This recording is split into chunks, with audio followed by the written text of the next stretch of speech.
नमः शिवाय। हर हर महादेव। आज रुद्र संहिता का 12वां अध्याय में शुरू करने जा रही हूँ, तो आप लोग सुने और शिव जी का आशीर्वाद प्राप्त करें। मेरे चैनल को ज़रूर सब्सक्राइब किया करें। मैं आप लोगों को बिल्कुल रोज़ की पूजा जैसे होती है, आपको अगर टाइम नहीं होता है तो आप सिर्फ सुन लीजिए हमारे चैनल को, आपको पुण्य प्राप्त होगा। सुनिए 12वां अध्याय। देवताओं को उपदेश दिया जा रहा है। ब्रह्मा जी बोले, एक समय मैंने सब ऋषियों को एक साथ लेकर क्षीर सागर के तट पर भगवान विष्णु की बड़ी स्तुति की, तो वो प्रसन्न होकर बोले, हे ब्रह्मादि देवता, तुम यहाँ क्यों आए हो? तुम्हारा क्या कार्य है? मुझसे कहो। ब्रह्मा जी बोले, हे भगवान, दुखों को दूर करने के लिए किस किस देवता की सेवा करनी चाहिए? तब विष्णु भगवान बोले, हे ब्राह्मण सुनो, भगवान शंकर ही सब दुखों के दूर करने वाले और परम सेव्य सुख चाहने वालों को कभी भी शिव की सेवा नहीं छोड़नी चाहिए। जैसा भी हो, लिंग की पूजा करें, सकाम शिवार्चन करना ही योग्य है। ब्रह्मा जी कहते हैं कि जब इस प्रकार विष्णु ने तो कहा तो सब देवताओं ने उन हरि को प्रणाम किया और फिर सब कार्यों में सिद्ध के लिए लिंगों की प्रार्थना की। तब भगवान ने विश्वकर्मा को बुलाकर कहा, हे मुने, मैं तो प्राणियों के उद्धार में लगा हुआ हूँ, अतः तुम मेरी आज्ञा से देवताओं के लिए शिवलिंगों की कल्पना करो। ब्रह्मा जी बोले कि तब विश्वकर्मा ने श्री हरि की आज्ञा से देवताओं के लिए लिंगों की कल्पना करके उन्हें वे लिंग प्रदान कर दिए। पद्म पराग मणि का लिंग इंद्र को, स्वर्ण का कुबेर को, पीत मणि का धर्मराज को, श्याम वर्ण का वरुण को, इंद्रनील मणि का विष्णु को और स्वर्णमय लिंग ब्रह्मा जी को, तथा चांदी का विश्वदेवा को और इन 9 वस्तुओं को बनाकर दिए। पीतल का अश्विनी कुमारों को, स्फटिक का लक्ष्मी को, तांबे का आदित्यों को, मोती का चंद्रमा को और वज्रलिंग ब्राह्मणों को दिया, तथा ब्राह्मणों की स्त्रियों को मिट्टी का, नागों को चंदन का, देवी को मक्खन का, योगी को भस्म का, यज्ञों को दधि का और छाया को मिट्टी का लिंग दिया। अब 13वां अध्याय सुनिए। ब्रह्मा जी बोले, हे नारद, ब्रह्म मुहूर्त में उठकर पार्वती सहित शिव का स्मरण करके और भक्तिपूर्वक हाथ जोड़कर उन्हें सिर झुकाकर और प्रार्थना इस प्रकार करें कि हे देवेश, अब आप उठिए और ब्रह्मांड का मंगल कीजिए। फिर गुरु के चरणों का स्मरण कर शौचादि क्रिया से निवृत्त हो, मिट्टी और जल से देह को शुद्ध करके दातौन करें और सूर्य के निकलने से पूर्व दातौन करके जल से 16 बार कुल्ला करें। परंतु षष्ठी आदि यम की तिथि और नवमी को रविवार हो तो इन दिनों में दातौन ना करें। नदी अथवा घर में यथा समय स्नान करें एवं देश काल के अनुसार स्नान करें। रविवार, श्राद्ध, संक्रांति तथा ग्रहण, महादान, तीर्थ तथा गर्म जल से स्नान ना करें और क्रम से वारों को देखकर ही तेल लगावें और ऋषियों एवं पितरों के प्रसन्नता के लिए तर्पण करें और धुला हुआ वस्त्र धारण करें। मृग चर्मादि पर आसन लगाकर त्रिपुंड लगावें। भस्म के अभाव में जल से परे ही त्रिपुंड लगा लेना चाहिए। रुद्राक्ष धारण करके शिव जी की आराधना करनी चाहिए। मंत्र द्वारा 3 बार आचमन करें और फिर गुरु से सीखे हुए विधान से यथाशक्ति सब पूजन सामग्रियों के समीप शिव स्थापना करें और धीरतापूर्वक जल, गंध, अक्षत से युक्त एक अर्घ्य पात्र लेकर विघ्न विनाशक गणेश जी की स्थापना करके शिव पूजन करें। फिर द्वार पर स्थित लंबोदर नामक द्वारपाल की पूजा करें। उन पर चंदन, कुमकुम और अनेक प्रकार के धूप, दीप, नैवेद्य आदि चढ़ाकर नाना प्रकार के नैवेद्यों से शिव जी का पूजन करें। प्रेम से उनकी परिक्रमा करें। फिर साष्टांग दंडवत करके इस मंत्र से भक्तिपूर्वक पुष्पांजलि अर्पित करके कहें, हे शिव जी, मैंने ज्ञान से अथवा ज्ञान से आपको जो कुछ भी पूजा की है वो सब आपकी कृपा से सफल होवे। हे गौरीश, हे भूतनाथ, मुझ पर प्रसन्न होइए, मैं आपकी शरण में हूँ। ऐसा कहकर पुष्पांजलि अर्पित करें। प्रभु, अब आप अपने परिवार सहित अपने स्थान को पधारिए और हे नाथ, जब मैं पूजा करूं तब फिर आप आकर यहाँ पधारना। ऋषियों ने पूछा कि हे महाभाग, अब आप यह बतलाइए कि शिव जी की किन किन फूलों से पूजा करनी चाहिए और उनके क्या क्या फल हैं। सूत जी बोले, हे ऋषियों, यही प्रश्न नारद जी ने ब्रह्मा जी से किया था और उन्होंने निर्णय दिया था। ब्रह्मा जी ने कहा कि कमल पत्र, बेल पत्र, शतपत्र तथा शंख पुष्प से लक्ष्मी की प्राप्ति होती है। 20 कमल का एक प्रस्थ और 1 सहस्र बेल पत्रों का आधा प्रस्थ होता है। 16 पल का एक प्रस्थ और 10 टंक का एक पल होता है। इस तौल के अनुसार इसका तराजू पर चढ़ाकर सकाम पूजें तो सब कामनाओं की प्राप्ति होती है, और यदि निष्काम पूजें तो वो शिव रूप हो जावे। यदि कोई 10 करोड़ पार्थिव लिंगों का पूजन करे तो वो राज्य पा सकता है। हे मुनीश्वरों, शिव जी को प्रसन्न करने के लिए शिवलिंग पर फूल, चावल और चंदादि सहित अखंड जल की धारा चढ़ाकर उनकी पूजा करें। प्रत्येक रूप में एक मंत्र से एक बेलपत्र अथवा शतपत्र या कमल चढ़ावें। प्राचीन लोगों ने शंख पुष्पों से भी पूजा करने का विशेष फल कहा है। तत्पश्चात धूप, दीप, नैवेद्य तथा आरती, प्रदक्षिणा और नमस्कार करके क्षमा विसर्जन करें। अपनी प्रधानता के लिए इसकी आधी पूजा और उससे आधी पूजा मुक्ति के लिए अर्थात कारागार से मुक्त होने के लिए करता रहे। रोग से मुक्त होने के लिए 50 कमल पुष्प, कन्या की इच्छा वाला 25,000 कमल पुष्प, विद्या के लिए घृत से, उच्चाटन के लिए उतने ही परिणाम से, मारण में 1 लक्ष्य से, मोहन में उससे आधे, राजा के वशीकरण के लिए 10 लाख पुष्पों से पूजा करें, और इतना ही यश के लिए भी, इतना ही ज्ञान के लिए 1 करोड़, और शिव दर्शन के लिए इसके आधे से पूजन करें, तथा कार्यफल की सिद्धि के लिए मृत्युंजय का जप करें, जिसमें 5 लाख जप से शिव जी प्रसन्न हो जाएंगे। 1 लाख की संख्या तो सर्वत्र जाने। आयु का इच्छुक 1 लाख धतूरे के फलों से, जिनकी डंडी मुलायम हो, लाकर शिव जी का पूजन करें तो मुक्ति भुक्ति प्राप्त होवे। प्रताप के लिए आग के पुष्प चढ़ावें। जवा पुष्प से पूजें तो शत्रु का नाश हो, और कनेर के पुष्प से पूजन करें तो सब रोग दूर हों और वस्त्र व संपत्ति की कमी ना रहे। हार श्रृंगार के पुष्पों से पूजा करें तो सुख संपत्ति बढ़े। राई के फूलों से पूजें तो शत्रु की मृत्यु होवे, और यदि इसके 1 लाख फूल चढ़ावें तो बड़ा फल प्राप्त हो। खंपा और केतकी को छोड़कर सब फूलों को शिव जी पर चढ़ा सकते हैं। अब तुम चावल को चढ़ाने का प्रमाण और फल सुनो। चावलों को चढ़ाने से लक्ष्मी की वृद्धि होती है, परंतु चावल अखंडित होना चाहिए और विधि पूर्वक भली प्रकार से चढ़ावें। इसकी भी 1 लाख संख्या हो या 6 प्रस्थ अथवा 2 पल होवें। चावल द्वारा प्रधानतः रुद्र को पूजें, और उस एक पर सुंदर वस्त्र शिव जी के ऊपर चढ़ाने का यही सुंदर विधान है। फिर उसके ऊपर 1 श्रीफल, गंध और पुष्प आदि चढ़ाकर धूप दीप आदि 2 रुपया माशे की संख्या से दक्षिणा देवें। इस प्रकार सब अंग सहित मंत्र पूर्वक शिव जी की 1 लक्ष पूजा हो जावे तो 12 ब्राह्मणों को भोजन करावें। 1 लाख पल तिल चढ़ावें तो महानाश होवे। 11 पल 1 तिल के बराबर होता है। हित कामना के लिए पूर्वत पूजन करें और ब्राह्मणों को भोजन करावें। ऐसा करने से बड़े पातक से उत्पन्न दुखों का नाश होता है। 1 लाख का या 8 प्रस्थ जौ चढ़ावें तो स्वर्ग और सुख की वृद्धि होवे। ज्वर प्रलय की शांति के लिए केवल जल की धारा मंगल देती है। इसमें शत, रुद्रीय, 11 रुद्र जप, रुद्र सूक्त, षडंग, महामृत्युंजय और गायत्री अंत में नमः लगाकर नामों से अथवा प्रणव से अर्थात ओम मंत्र तथा दूसरे शास्त्रोक्त मंत्रों से जल धारा चढ़ावें। धारा पूजन शुभ संतान वर्धक है।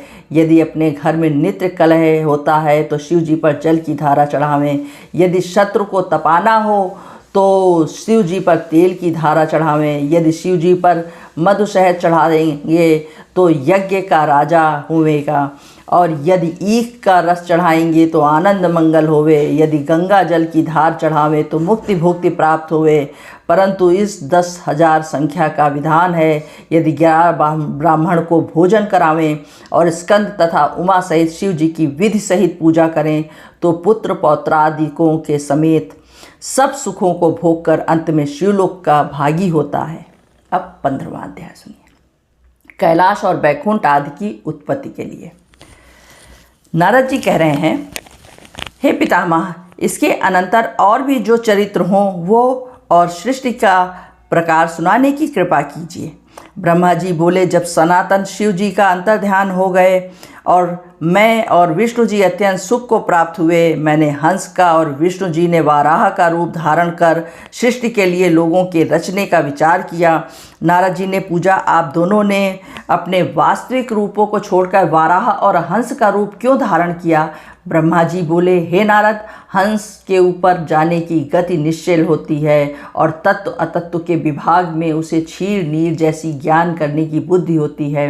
हंस ज्ञान और अज्ञान के तत्व का निर्णय करने में समर्थ है, इसी कारण मैंने हंस का रूप धारण किया था। विष्णु जी ने वाराह का रूप धारण किया कि इस वाराह रूप से भव कल्पना करूं।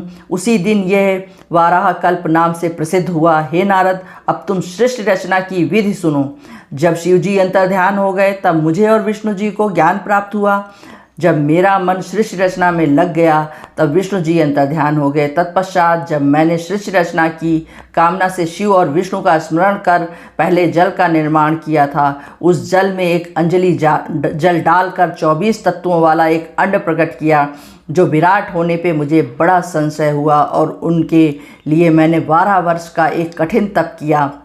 इस तप में मैंने केवल विष्णु का ही ध्यान किया। तब विष्णु जी प्रकट होकर मेरे अंशों का स्पर्श करते हुए बोले, हे ब्रह्मा, मैं तुम पर प्रसन्न हूँ, अतः जो तुम्हारी इच्छा हो वो वर मांग लो। तब मैंने कहा, हे भगवान शिव जी से मुझे आपके लिए ही आश्रित किया है। अतः यह जो 24 महादेव जी हंसने लगे और बोले, ही नहीं, मैं ऐसी अशोभनीय सृष्टि करूँगा जो कि कर्मवश दुख के सागर में ही पड़े रहें, क्योंकि मैं तो दुखियों का उद्धारक हूँ और उनको गुरु मूर्ति के रूप द्वारा भली भांति ज्ञान प्राप्त कराता हूँ। अतः दुख रूप वाली प्रजा का निर्माण आप ही कीजिए, मेरी आज्ञा से तुम्हें माया की बाधा न होगी। ऐसा कहते हुए नील लोहित भगवान शंकर अंतर्ध्यान हो गए। अब 16वां अध्याय। 16वें अध्याय सृष्टि की उत्पत्ति होती है। ब्रह्मा जी बोले, हे नारद, शब्दादि पंचभूतों द्वारा पंचकरण करके उनके स्थूल आकाश, वायु, अग्नि, जल और पृथ्वी, पर्वत, समुद्र, वृक्षादि और कलादि से युग पर्यंत कालों को भी मैंने रचना की और भी सृष्टि के बहुत से पदार्थों को मैंने रचा। परंतु जब इससे भी मुझे संतोष नहीं हुआ तो मैंने अम्बा सहित शिव जी का ध्यान करके सृष्टि के अन्य पदार्थों की रचना की और अपने नेत्रों से मरीच को, हृदय से भृग को, शिर से अंगिरा को, कान से मुनिश्रेष्ठ पुलह को, उदान से पुलस्त को, समान से वशिष्ठ को, अपान से कृत को, कानों से अत्रि को, प्राण से दक्ष को और गोदी से तुम नारद को तथा अपनी छाया से कर्दम मुनि को प्रकट किया है। साथ ही साथ सब साधनों के साधन धर्म को भी मैंने अपने संकल्प से उत्पन्न किया है। तब मैं कृतार्थ हुआ। तत्पश्चात मैंने अपना देह 2 रूपों में किया। मैं आधे देह से पुरुष हुआ, जिसमें पुरुष रूप से परम साधक स्वयंभू मनु और नारी रूप से शतरूपा नाम वाली योगिन एवं परम तपस्विनी वो स्त्री हुई कि जिस परम सुंदरी को ग्रहण कर मनु ने विवाह की विधि से मैथुन द्वारा सृष्टि को उत्पन्न किया। तब उन मनु जी ने प्रियवत और उत्तानपाद नामक 2 पुत्र तथा आकूति, देवहूति और प्रसूति नामक 3 कन्याएं उत्पन्न की। फिर आकूति को रुचि नामक मुनि को और देवहूति को कर्दम मुनि को दे दिया तथा उत्तानपाद की छोटी बहन प्रसूति को दक्ष प्रजापति को दे दिया, जिसकी संतानों से चराचर जगत भर गया। तत्पश्चात वो तत्वों वाला अंड पुनः विराट हो गया है, परंतु उसमें चेतना दिखाई नहीं देती है। इसको आप चैतन्य कर दीजिए। तब विष्णु जी ने अनंत रूपों से उस अंड में प्रवेश कर गए। फिर तो उस अंड से सहस्र चरण सहित अवयव निकलकर पृथ्वी को चारों ओर से घेर लिया। जब विष्णु जी 7 लोकों के अधिपति हो गए तब शिव जी ने उन्हें अपने कैलाश के ऊपर स्थान दिया। कैलाश वो स्थान है जिसका कभी भी नाश नहीं होता। जब मैं सुतराम में सृष्टि रचने लगा तब पहले पाप की सृष्टि उत्पन्न हुई, जिसमें अविद्या और तम की प्रधानता थी। उसमें मैंने स्थावरों की रचना की। फिर मैं मुख्य सृष्टि की रचना के लिए शिव जी का ध्यान करने लगा। तब तिरछे चलने वाले जीव प्रकट हुए। जब इनसे भी मुझे संतोष न हुआ, तब मैंने सात्विकी सृष्टि की रचना की। परंतु जब इनमें भी कार्य साधन न हुआ, तब मैंने शिव जी की आज्ञा से रजोगुण वाली मनुष्यों की सृष्टि की। इस प्रकार की सृष्टि उत्पन्न हो गई। तब मैंने सर्गों की रचना का विचार किया। तब महत् सर्ग, सूक्ष्म भौतिक सर्ग और तीसरा वैकारिक सर्ग उत्पन्न हुआ। फिर वैकारिक सर्ग से 8 प्रकार की प्राकृतिक सृष्टि उत्पन्न हुई। और जब ऐसी प्रकृति हुई, तब नवा कुमार सर्ग हुआ, जिसका वर्णन होना कठिन है। फिर उपयोगी द्विजात्मक सर्ग हुआ, जिसमें सनकादिकों का महान कौमार सर्ग हुआ। ये वे सनकादिक मेरे ऐसे मातसपुत्र हुए जिनमें महान वैराग्य उत्पन्न था। जब मैंने उनसे सृष्टि रचने को कहा, तो मेरे नेत्रों से आंसू की बूंदें टपकने लगीं। तब विष्णु जी ने आके मुझे समझाया कि शिव जी का तप करो, जिससे कल्याण होगा। तब मैंने बड़ा ही घोर तप किया, जिससे मेरी भौं और नासिका के मध्य से त्रिमूर्ति अर्धनारेश्वर महेश्वर अपने पूर्ण अंश से सबके ईश्वर अजन्मा तेज की राशि साक्षात उमा के पति सर्वज्ञ बहने सबके कर्ता नील लोहित नाम वाले शिव जी प्रकट हुए। तब उन्हें देखकर मैं प्रसन्न हो गया और बोला, हे देवेश, अब आप जन्म मरण वाली प्रजाओं की रचना कीजिए। इस प्रकार करुणा सिंध महादेव जी आकुति में रुचि द्वारा दक्षिण युक्त यज्ञ और यज्ञ के दक्षिण में 12 पुत्र उत्पन्न हुए। फिर देवाहुति में करदम मुनि से बहुत से पुत्र उत्पन्न हुए और उधर दक्ष के 24 कन्याएं उत्पन्न हुईं, जिनमें से दक्ष ने श्रद्धा आदि 13 कन्याएं धर्म को दे दी, जिनमें नाम ये हैं: श्रद्धा, लक्ष्मी, धृति, तुष्टि, पुष्टि, मेधा, क्रिया, बुद्धि, लज्जा, वसु, शांति, सिद्ध और कीर्ति। फिर इनसे छोटी 11 कन्याएं ख्याति, सत्पूथ, सन्मुति, स्मृति, प्रीति, क्षमा, सन्नति, अनुरूपा, ऊर्जा, स्वाहा और स्वाधा को क्रमशः भृगुभव, मारीच, अंगिरा, मुनि, पुलस्त, पुलह, क्रतु, अत्रि, वशिष्ठ, वहिन और पितर इनको दे दिया, जिनकी संतानों ने त्रिलोकी भर गई। तब तो शिव जी की आज्ञा से प्राणियों के कर्मानुसार असंख्य जातियों की उत्पत्ति हुई, और जिनमें ब्राह्मण श्रेष्ठ हुए। कल्प भेद से दक्ष के 60 कन्याएं की उत्पत्ति भी कही गई है, और जिनकी संतानों से पाताल से लेकर सत्यलोक तक यह चराचर जगत व्याप्त हो गया तथा कुछ भी शून्य न रहा। इस प्रकार शिव जी की आज्ञा से ब्रह्मा जी ने जगत की रचना की। सदाशिव ने त्रिशूल के अग्रभाग से सती की रक्षा की, जिनका सर्वव्यापी विष्णु जी ने अपने प्रभाव से पहले ही निर्माण कर दिया था, जो पुनः दक्ष द्वारा लोक कल्याण के लिए ही प्रकट हुई थीं। इस तरह शिव जी ने भक्तों के कल्याणार्थ बहुत सी अद्भुत लीलाएं की, जिनका वाम अंग बैकुंठ और दक्षिण अंग मैं हूँ।